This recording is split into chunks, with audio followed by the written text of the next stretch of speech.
مولاي صل وسلم دائما أبدا على حبيبك خير. بسم الله والحمد لله والصلاة والسلام على سيدنا رسول الله وعلى آله وصحبه ومن والاه. On the day of Eid al-Adha, I would like to first of all express Mubarak du'as for blessings to all our brothers and sisters in Islam.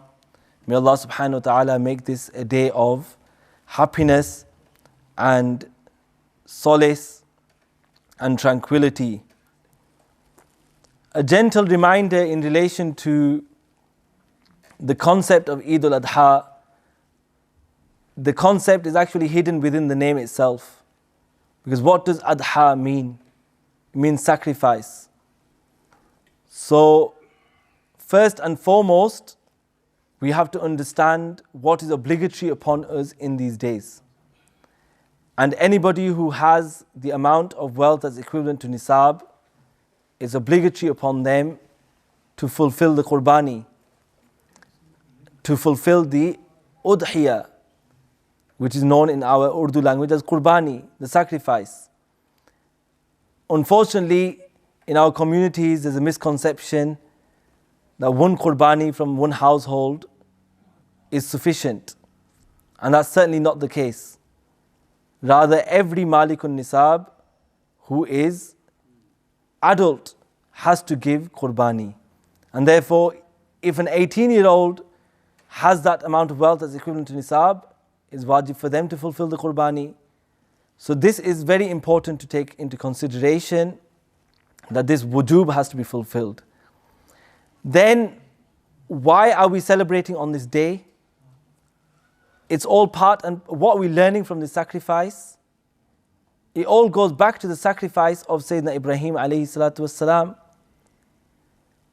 and the teachings of our master Sayyidina Rasulullah sallallahu alayhi wasallam. So it brings great sadness to our hearts that this day that is meant to be a day in which we remember sacrifice in the way of Allah subhanahu wa ta'ala, instead of making any sacrifices in the way of Allah subhanahu wa ta'ala, our brothers and sisters are carrying out actions which are immoral and bringing disturbances on the streets and in other places. And ma'adallah, instead of carrying out actions that will bring them close to Allah subhanahu wa ta'ala, many are carrying out actions of disobedience, of consuming alcohol, and so many other actions that go against the Shariah of Islam. So it's a humble request to consider what is the purpose behind the commemoration of this day. And why are we here on this earth? What were the hidden secrets behind the sacrifice of Sayyidina Ibrahim alayhi salatu wasalam? We can go back to our sessions on the lives of the Anbiya alayhi salatu wasalam, on the life of Sayyidina Ibrahim alayhi salatu wasalam. How after so many years he was blessed with a child, and he was prepared to sacrifice that child in the way of Allah subhanahu wa ta'ala. And that child was prepared to sacrifice his life in the way of Allah subhanahu wa ta'ala.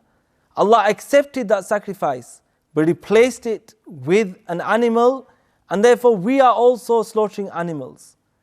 And then the beautiful message of the Quran for those who are doing Qurbani, because one misconception we've already eradicated. But then unfortunately the shaitan does not leave us once we've done the actions, afterwards he plays with us as well. So we have announcements of how many Qurbanis we've done, how expensive our Qurbani was. Or I got one for 5 lakh in Pakistan, right? For example, I got one for 500,000 rupees, right? Or I gave 50 Qurbanis in a poor country, right? What is the mentality behind that announcement? The Quran says, لَن يَنَالَ اللَّهَ لُحُومُهَا وَلَا دِمَاؤُهَا وَلَكِنْ يَنَالُهُ التَّقْوَى مِنْكُمْ. It's not the blood or the meat that is accepted in the court of Allah subhanahu wa ta'ala, but rather it's the piety that's in the hearts. So it all goes back to the narration of Al-Bukhari that all actions are by intentions. So we hope that Allah subhanahu wa ta'ala make this a blessed day, and Allah accepts our qurbanis, our sacrifices of the animals in the way of Allah subhanahu wa ta'ala, and Allah subhanahu wa ta'ala makes us of those who sacrifice everything we have in His way and the way of His Habib sallallahu alayhi wa sallam. Ameen bijahi Nabi al-Kareem.